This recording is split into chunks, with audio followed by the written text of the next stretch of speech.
Hello बच्चों, welcome to physics वाला। आज हम करंट एंड इलेक्ट्रिसिटी की डीबीपी नंबर 05 का डिस्कशन करने वाले हैं। स्टार्ट करते हैं अपने पहले सवाल से। फर्स्ट क्वेश्चन कह रहा है a cell of EMF 2 volt and negligible internal resistance is connected to resistor R1 and R2 as shown in figure. The resistance of voltmeter R1 and R2 is 80 ohm, 40 ohm and 80 ohm respectively. बेटा register volt meter में कितना दिया गया है 80 ओम, और R1 की जो value दी गई है that is 40 ohm and R2 की जो वैल्यू दी गई है दैट इज 80 ओम। ठीक है। The reading in the volt meter की रीडिंग बतानी है। तो बेटा ये वोल्ट मीटर से कुछ इस तरीके से आपका रजिस्टर कनेक्टेड होगा, जो ये रेजिस्टेंस इन वोल्ट मीटर बता रहे हैं। क्लियर है। अगर देखा जाए तो ये तीनों किस में है बेटा, सीरीज में, तो हमारा जो कनेक्शन बनेगा कुछ ऐसा होगा। ये मान लो हमारा हो गया R2 दैट इज 80 ओम, इसे ले लेते हैं R1, तो R1 हमारा 40 ओम है, और ये क्या हो गया बेटा RV पोटेंशियल का, दैट इज आल्सो 80 ओम। ठीक है। और ये हमारी लगी हुई है यहाँ पे 2 वोल्ट की बैटरी।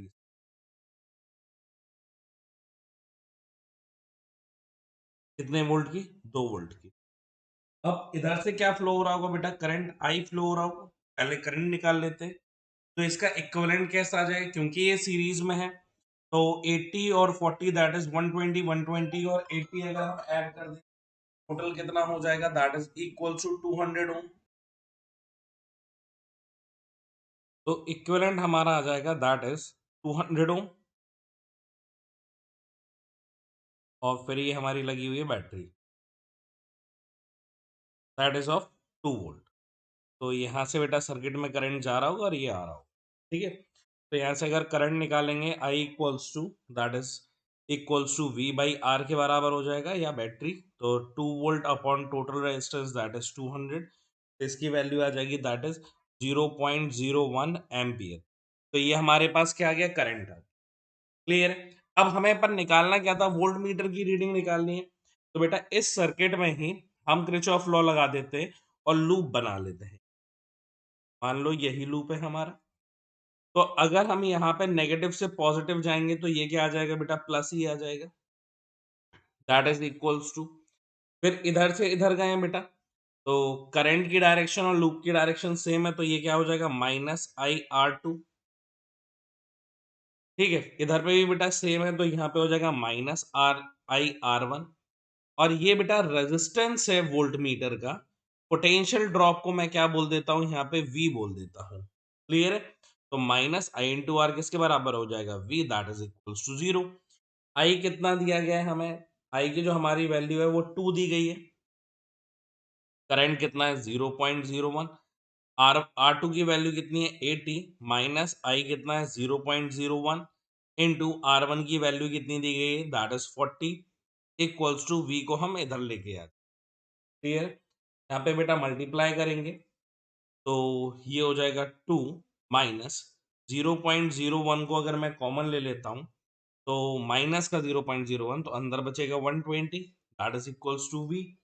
तो 2 माइनस 0.01 का मल्टीप्लाई करेंगे बेटा 120 में, that is equals to 1.20 V। तो यहाँ से V की जो वैल्यू आ जाएगी दैट इज 0.80 वोल्ट। तो यही हमारा पोटेंशियल की वैल्यू आ जाएगी एट वोल्ट मीटर। क्लियर। कौन सा ऑप्शन करेक्ट हो जाएगा, option number C is correct. Clear है।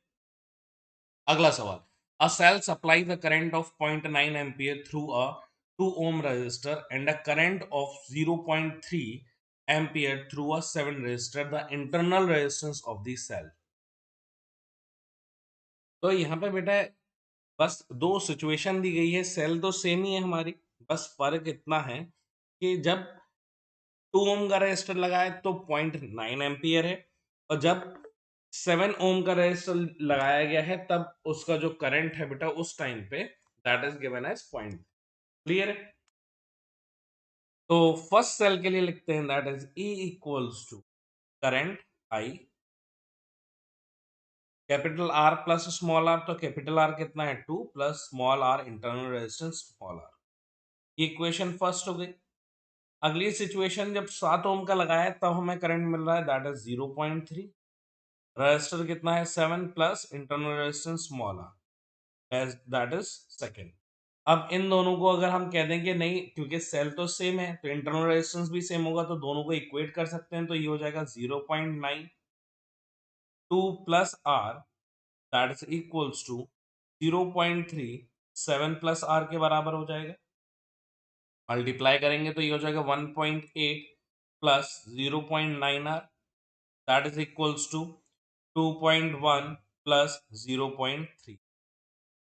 क्लियर है बेटा? 1.8 में से 2.1 को माइनस करेंगे तो इसको यहाँ भेज देते, इसको यहाँ भेज देते, तो ये हो जाएगा 0.6 R that is equals to 0 point, तो आर की वैल्यू आ जाएगी 0.3 अपॉन 0.6। पॉइंट से पॉइंट कैंसल आउट हो गया, ये 1/2 हो गया जिसको मैं 0.5 ओम बोल सकता। मेरा जो इंटरनल रेजिस्टेंस आ रहा है that is 0.5 ohm. Next question, a 10-volt battery with an internal resistance of 0.5 W is connected across a variable resistance R. The value of R for which the power delivered to it is maximum. बेटा power delivered maximum निकालनी है इस situation की। बेटा यहाँ पे हम लोग जानते हैं कि हमें चाहिए क्या है, मैक्सिमम पावर। तो मैक्सिमम पावर के लिए मैक्सिमम पावर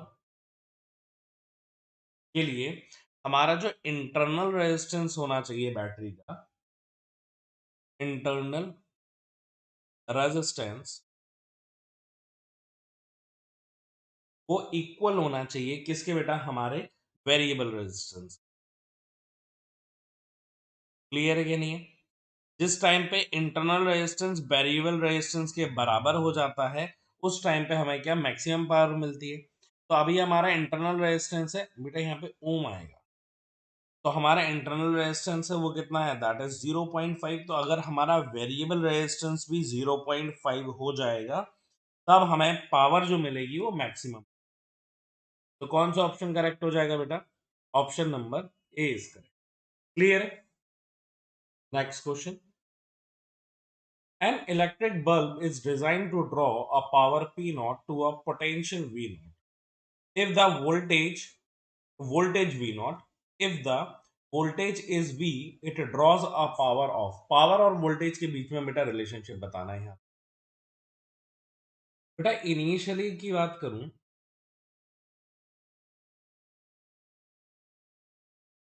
तो इनिशियली हमें जो पावर दी गई है that is P nought. Potential difference कितना है वी नॉट का square, P equals to V square by R होता है। वोल्टेज कितना दिया है V nought upon R. Clear है? तो यहाँ से आर की जो वैल्यू आ जाएगी that is equals to V nought square upon P nought के बराबर। क्लियर है? और फाइनली बेटा जब हमने बल्ब को वी वोल्टेज से अटैच कर दिया तब पावर कितनी है, तो पावर का फॉर्मूला होता है that is equals to V square by R के बराबर। क्लियर? तो वोल्टेज बदल देने से रेजिस्टेंस में तो कोई फर्क पड़ेगा नहीं, तो रेजिस्टेंस जो पहले था वो अभी भी रहेगा, तो power equals to V square upon R की वैल्यू पुट कर दोगे तो यहाँ पे हो जाएगा V nought square upon P nought. P nought कहाँ चला जाएगा बेटा, ऊपर चला जाएगा, तो ये हो जाएगा P nought V square upon P nought. Clear है? या फिर V nought upon P nought लिख सकते हैं। तो कौन सा ऑप्शन करेक्ट हो जाएगा अपना, फोर्थ वाले का, that is option number D is correct. ठीक है, इसको ऐसे भी लिख सकते हैं कि पी नॉट को अगर मैं बाहर ले लूँ, ऊपर क्या है बेटा वी है, नीचे क्या है वी नॉट है, और इसका मैं होल स्क्वायर लगा दूं, बात तो बराबर ही है। तो कौन सा ऑप्शन करेक्ट है बेटा, option number D is correct. Next question, consider the four circuit shown in the figure below in which circuit power dissipated maximum. Power dissipation maximum बताना है, neglecting the internal resistance of the power supply. Internal resistance को हमें consider नहीं करना। बेटा हमारा जो power का फॉर्मूला होता है P equals to V square by R होता है, तो power is directly proportional to 1/r। Clear है? मतलब जिसका रेजिस्टेंस कम होगा की पावर जो होगी वो क्या होगी, सबसे ज्यादा होगी। ठीक है, तो यही हमें बताना है, मैक्सिमम पूछा गया है। अगर इन दोनों को देखें तो बेटा यहाँ पे ये दोनों किस में है, पैरेलल में है, तो आर इक्विवेलेंट क्या आ जाएगा, that is R square upon 2r। That means ये कितना हो जाएगा, पहला वाला r/2, दूसरा वाला सीरीज में है, तो इसका आर इक्विवेलेंट कितना हो जाएगा, that is equals to 2r के बराबर। यहाँ पे कितना हो जाएगा बेटा, ये दोनों पैरेलल में है तो अभी देखा है, इसका इक्विवेलेंट हो जाएगा r/2, और ये इसके साथ सीरीज में आ जाएगा तो प्लस r हो जाएगा, तो that is equals to 3r/2। इसका अगर हम देखेंगे बेटा, ये दोनों सीरीज में है तो ये हो जाएगा 2r, और ये हो जाएगा r, ये दोनों पैरेलल में, तो r equivalent equals to 2r into r upon 3r। 2r plus r 3r हो जाएगा, इससे ये कैंसिल आउट हो गया, तो ये आ रहा है 2/3। क्लियर है। तो अगर बेटा इनमें से सब में देखोगे तो सबसे मिनिमम जो है वो हमें रेजिस्टेंस कहाँ मिल रहा है, ऑप्शन नंबर ए पे सबसे मिनिमम रेजिस्टेंस है। अगर यहाँ पे सबसे मिनिमम है तो पावर डेसिपिएशन जो होगा वो मैक्सिमम। क्लियर है, तो ऑप्शन नंबर ए जो है वो हमारा करेक्ट हो। नेक्स्ट क्वेश्चन क्या कह रहा है, three resistance of equal values are arrange in different combination as shown, arrange them in the increasing order of power dissipation. इनको increasing order of power dissipation में लगाना है। तो बेटा यहाँ पे आई करंट फ्लो हो रहा है, तो फॉर्मूला अगर हम देखें पावर का, तो P equals to I square into R equivalent होता है करंट के टर्म्स में। तो पहला वाला तो सीरीज में है, तो बेटा पहले वाला तो कितना आ जाएगा, that is equals to 3I r² आ जाएगा पहला वाला। ये फर्स्ट वाला लिख लेते हैं। सेकेंड वाले की बात करें तो आई स्क्वायर, इसका इक्विवेलेंट देखेंगे तो बेटा ये आर और आर कितना हो जाएगा, 2r। ये 2r और r अभी हमने देखा था कि ये पैरेलल में, तो इनका इक्विवेलेंट कितना आया था, दैट इज 2r/3 आया था।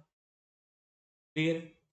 अगर मैं P3 की बात करूंगा तो यहाँ पे बेटा r अगर सेम रजिस्टर रहते हैं पैरेलल में तो r/n फॉर्मूला होता है, तो ये हो जाएगा I r² अपॉन r/n हो जाएगा।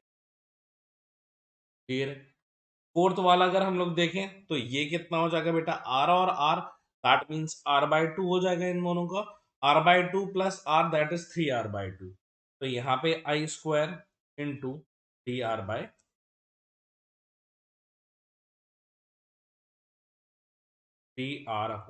आ जाएगा। क्लियर है। अब इसको अरेंज करेंगे तो बेटा सबसे मिनिमम किस में है, दैट इज पावर 3। फिर कौन सा आ जाएगा बेटा, 2 वाला आ जाएगा। फिर कौन सा आ जाएगा, फिर 4 आ जाएगा, और फिर लास्ट में 1 आ जाएगा। क्लियर है। ये हमारा अरेंजमेंट रहेगा। कौन सा ऑप्शन करेक्ट हो जाएगा, ऑप्शन नंबर ए। नेक्स्ट क्वेश्चन क्या कह रहा है, 25 watt 200 volt and 100 watt 200 volt bulb are connected in series to a source of 400 volt, then which bulb will fuse? में से बेटा कौन, इन दोनों में से कौन सा फ्यूज हो जाए। तो बेटा अब सबसे पहले इसका सर्किट बनाते हैं। तो ये कुछ ऐसा दिखेगा।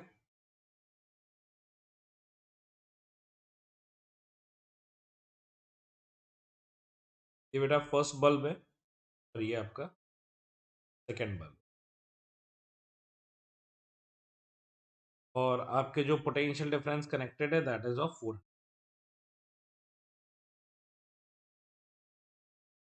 ठीक है। तो इसका बेटा कितना है, दैट इज 25 watt, और इसका कितना है, दैट इज 100। क्लियर।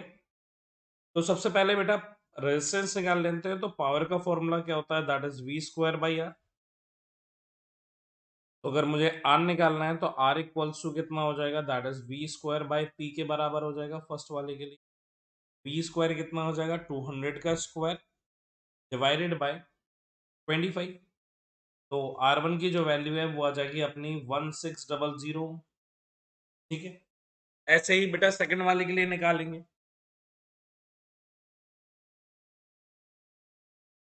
तो सेकंड वाले के लिए जब निकालेंगे दैट इज R2, ये आ जाएगा V²/P के बराबर। तो यहाँ पे कितना दिया गया है, दैट इज 200 सेम, तो 200 का स्क्वायर डिवाइडेड बाय 100। तो यहाँ पे R2 की जो वैल्यू आ जाएगी दैट इज 400 ओम। यहाँ पे हमें R1 और R2 की वैल्यू पता चल गई, तो अब हम क्या निकाल सकते हैं बेटा, इसमें से करंट निकाल सकते हैं। तो V इक्वल्स टू क्या होता है, I इंटू R होता है। क्लियर है। तो पोटेंशियल कितना कनेक्टेड है, that is of 400 volt equals to I, और रेजिस्टेंस बेटा ऐड करेंगे तो ये 2000 हो जाएंगे क्योंकि सीरीज में है। तो I equals to V by R, मतलब 400 अपॉन 2000। क्लियर है। ये दो जीरो से ये दो जीरो कट गए, 4 से ये बेटा 5 टाइम कट गया, तो ये आ जाएगा 1/5। क्लियर है। तो 1/5 को क्या लिख सकते हैं बेटा, 0.2। क्लियर है। तो हमारे पास करंट आ गया 0.2 एम्पियर। क्लियर है कि नहीं है। तो अब हम निकाल सकते हैं बेटा पावर। क्लियर है, इंडिविजुअल। अब पावर देखेंगे, अगर पावर उससे कम आ जाती है, जैसे फर्स्ट वाले के लिए अगर हम देखें, बल्ब फर्स्ट के लिए, तो P1 equals to V square upon R1। और इसी का फॉर्मूला एक और होता है बेटा, that is I square into R1, current के फॉर्म में। तो करंट कितना है बेटा, 0.2 का होल स्क्वायर इंटू रेजिस्टेंस 1600।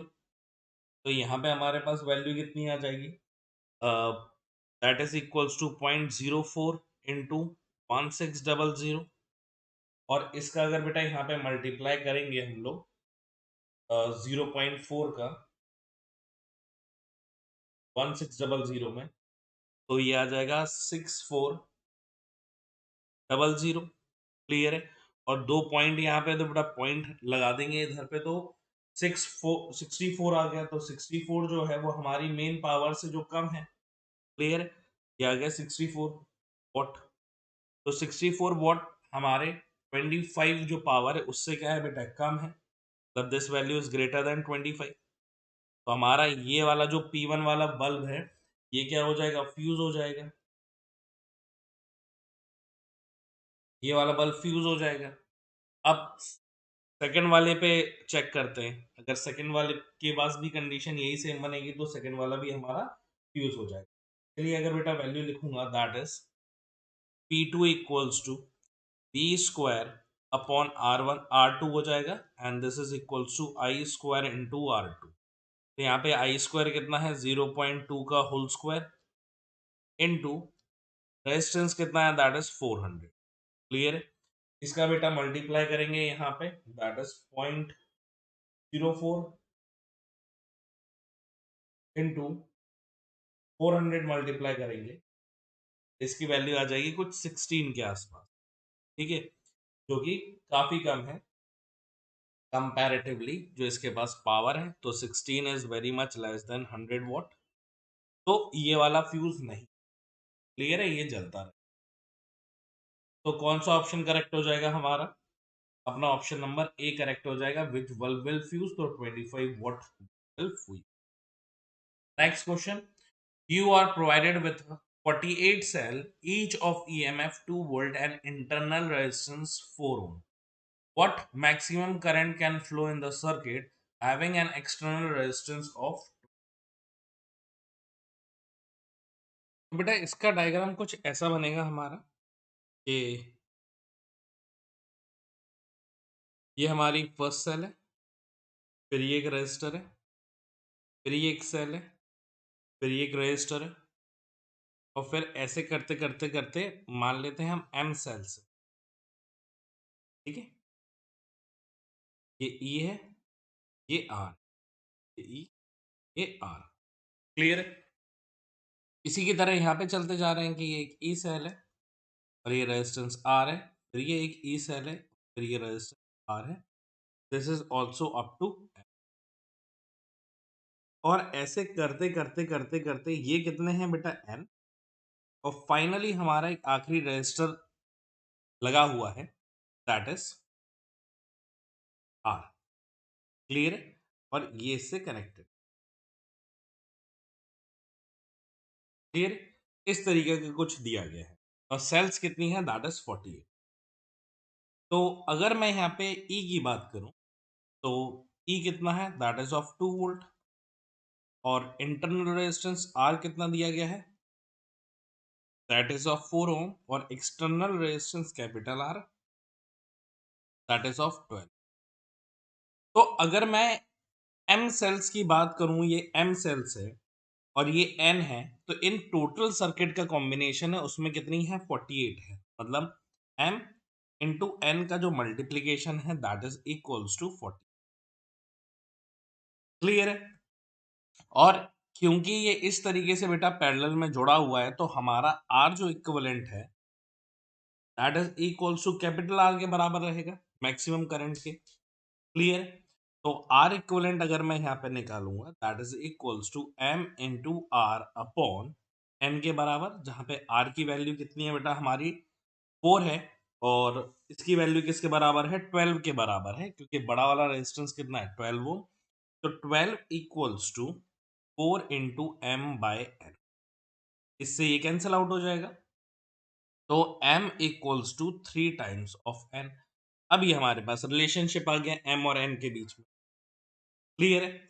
यहाँ पे बेटा हमने लिखा था m into N equals to 48, तो अब इसकी वैल्यू अगर मैं पुट कर दूं m की, तो यहाँ पे क्या आ जाएगा 3n into N is equals to 48। Clear है? तो इससे ये कैंसिल आउट हो गया, तो N square is equals to 16, जहां पे n की वैल्यू कितनी आ जाएगी बेटा 4 आ जाएगी, और n की वैल्यू अगर 4 आ जाती है तो यहाँ पे m की वैल्यू हमारी कितनी आ जाएगी दैट इज 12। अब n और m की वैल्यू भी आ गई है दैट इज 4 एंड 12। अब यहाँ पे हम क्या निकालेंगे बेटा इक्विवेलेंट निकालेंगे, क्योंकि फाइनली ये सर्किट जो है वो कुछ ऐसा बन जाएगा कि यहाँ पे ये आ गया इक्विवेलेंट, यहाँ पे आ गया हमारा आर इक्विवेलेंट और नीचे हमारा कैपिटल रेजिस्टेंस आर आ जाएगा, ये स्मॉल आर इक्विवेलेंट, ये ई इक्विवेलेंट और ये आ जाएगा कैपिटल आर। हमारा सर्किट कुछ इस तरीके से कन्वर्ट हो जाए। तो अब इसके लिए हमें इक्विवेलेंट निकालना है, तो इक्विवेलेंट की वैल्यू क्या आ जाएगी, equivalent is equals to E first upon R I into R equivalent.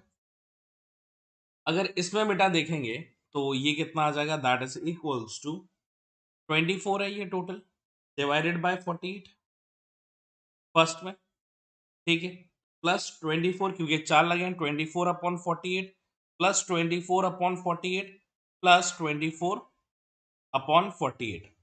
Clear है? तो ये n की वैल्यू हमारी कितनी आ जाएगी 4 है, तो ये 1 2 3 4 इस तरीके से आ गए। क्लियर है? और multiply by R equivalent, R equivalent की वैल्यू हमारी कितनी आई है दैट इज कैपिटल आर की वैल्यू वो कितनी है दैट इज 12। क्लियर है? तो यहां से ई इक्विवेलेंट जो आएगा that is equals to 24। Clear है? तो यहां से अब आई निकाल सकते हैं, I equals to E equivalent upon total resistance that is R equivalent plus capital R, तो ये हो जाएगा 24 अपॉन 12 प्लस 12 दैट इज 24। तो करंट की वैल्यू जो होगी दैट इज 1 एम्प। कौन सा ऑप्शन करेक्ट हो जाएगा, option number A is correct. Next question, two electric bulb of same power but with different mark voltage are connected in series across a power line, their brightness will be। Power का जो formula होता है P equals to V square by R होता है, तो power किसके directly proportional है that is the V square, तो लिख सकते हैं directly proportional to the square of the marked book. कौन सा ऑप्शन करेक्ट हो जाएगा, option number C is correct. Next question, if power consumption in R1, R2 and R3 are the same, then what will be the relationship between them? Power consumption बेटा तीनों का same है और इनके बीच में relationship बताना है क्या होगा। अगर बेटा R2 और R3 की बात करूं तो यहाँ पे R2 और R3 आपस में किस में है पैरेलल में है, यहाँ पे लिख देता हूं R2 and R3 are in parallel. अब ये यहाँ पे पैरेलल में है तो पावर का formula P equals to V square by R. ठीक है, अगर पोटेंशियल डिफरेंस सेम है और पावर सेम है दैट मींस रेजिस्टेंस भी सेम हो जाएगा, मतलब P2 is equals to P3, तो V square by R2 is equals to V square by R3, तो V स्क्वायर से V स्क्वायर कैंसिल आउट हो गया, तो R2 की वैल्यू किसके बराबर आ जाएगी R3 की, मतलब ये दोनों तो सेम। अब बात आती है R1। अब अगर जैसे बेटा यहाँ पे करंट आई मानता हूं तो इसमें तो ये करंट आई जा रहा है, पर अगर ये दोनों रेजिस्टर सेम हो गए तो इसमें जो करंट जाएगा that is I by two. और इसमें जो करंट जाएगा वो भी I/2, क्योंकि दोनों रेजिस्टर कैसे दिए गए हैं, सेम रेजिस्टेंस। ठीक है, तो करंट का रिलेशनशिप बन गया। तो अगर पावर 1 और पावर 2 का कंपैरिजन करूं करंट के टर्म्स में, तो फॉर्मूला होता है आई स्क्वायर इंटू R1, और यहाँ पे हो जाएगा आई स्क्वायर इंटू R2। यहाँ पे जो करंट होगा वो कितना है, वो तो आई स्क्वायर ही है, पर यहाँ पे जो करंट है वो कितना है बेटा, I/2 का whole, that is into R2। ये हो जाएगा I square into R1 is equals to I square upon 4 into R2। इससे ये कैंसिल आउट हो गया, 4 का मल्टीप्लाई इधर, तो लिख सकता हूं R2 is equals to 4 times of R1। तो हमें रिलेशनशिप पता चल गया, R1 R2 और R3 बराबर है, और जो R1 है वो 4 टाइम्स है। कौन सा ऑप्शन करेक्ट हो जाएगा बेटा अपना, option number C. Thank you so much बच्चों, मैं उम्मीद करता हूं आपको ये डिस्कशन समझ में आया होगा। बाकी हम लोग अपने नेक्स्ट डीबीपी के डिस्कशन में मिलते हैं। Thank you so much.